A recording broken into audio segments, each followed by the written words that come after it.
So we've talked about the constituent components of the membrane, and now let's talk a little bit about the way that membranes behave. How can we get things to move into and out of the cell?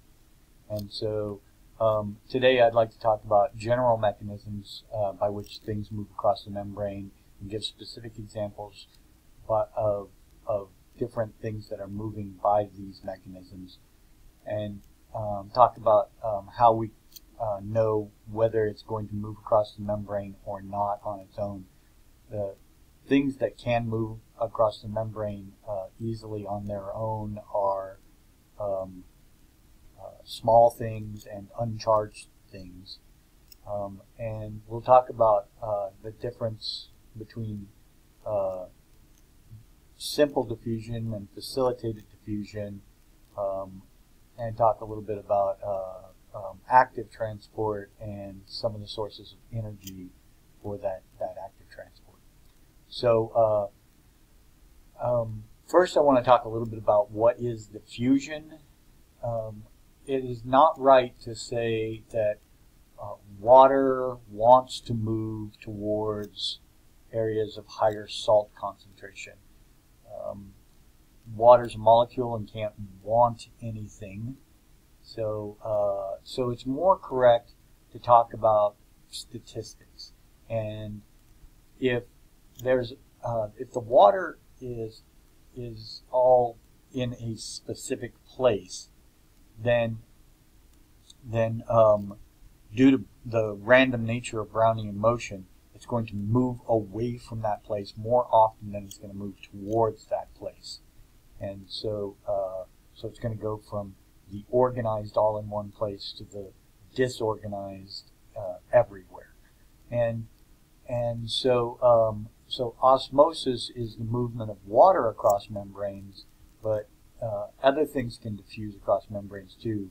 Things move from higher concentration to lower concentration because they are moving randomly, and if there are more things in one place, then it's just statistically they're going to move away from that place more often than the few things that are away from that place are going to move toward that place.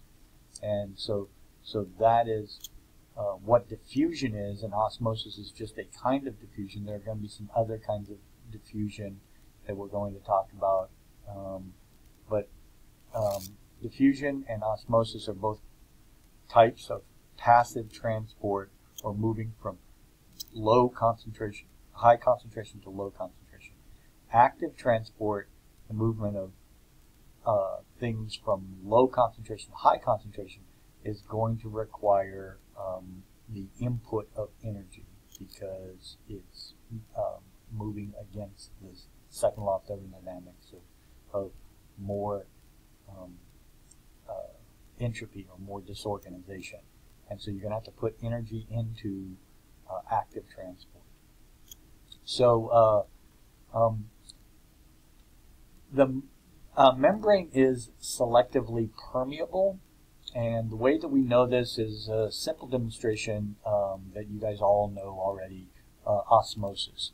So if we put a red blood cell into an isotonic solution, that is the same amount of water inside as outside, the same amount of solute inside as outside, then the water is going to be moving randomly. It's going to move into the cell at the same rate that it's moving out of the cell. And so the cell would stay the same size and shape. But if we place the cell into a hypertonic solution, then there would be more water inside of the cell than outside of the cell. And so due to the random nature of diffusion, there would be more water moving out of the cell than into the cell. And so gradually over time, the cell would lose its water and would shrink. And in animal cells, this is called crenation. So you can see these shriveled up cells. That's called crenation. On the other hand, if you place the cells into a hypotonic solution, then there's more water outside of the cell than inside of the cell. And again, the random nature of the movement, the water is going to be moving into the cell more often than it's moving out of the cell. And over time, there would be too much water for the size of the membrane, and it would literally burst the cells.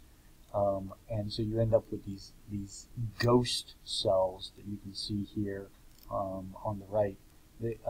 These are the ghosts that you guys created in Lab 1 by placing red blood cells into a hypotonic solution. More water moving into the cell than is moving out of the cell due to there's just more water outside of the cell. And so this is the diffusion of water. So what else can freely diffuse across a membrane, and what is the membrane impermeable to? Well, it's simply put, the smaller something is, and if it's uncharged, then it can freely move across the cell membrane. But if it's large or charged, then it cannot move across the lipid bilayer. So many gases, oxygen, CO2, nitrogen, gases that we associate with metabolism, are free to move across the membrane. Also, any nonpolar things, so small uncharged molecules, water, glycerol, ethanol, free to move across the membrane. Things like steroid hormones, cholesterol, free to move across the membrane.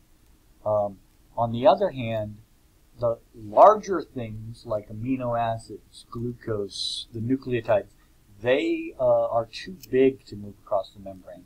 And then charged things, sodium, potassium, chlorines, carbonate ions, they are too charged to move across the membrane by themselves. So for anything that is too charged or too large to move across the membrane, we're going to need some sort of mechanism to get them across the membrane to facilitate their diffusion, or an active transport, depending on whether they're going up or down their concentration gradients. So with passive transport, it's the simplest way to understand this is if something is moving down its concentration gradient, then all you need is passive transport. This is not to say that it's always diffusion across the membrane.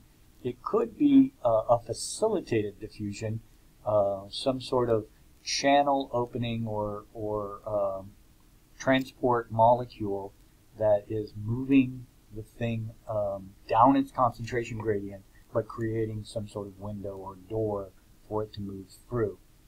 Active transport, on the other hand, is whenever you're moving something from low concentration to high concentration. Here you're going to need the input of energy. It could be either input of energy directly by ATP, or using a coupled transport where you've stored up energy in a gradient, and you're using that gradient as the energy source.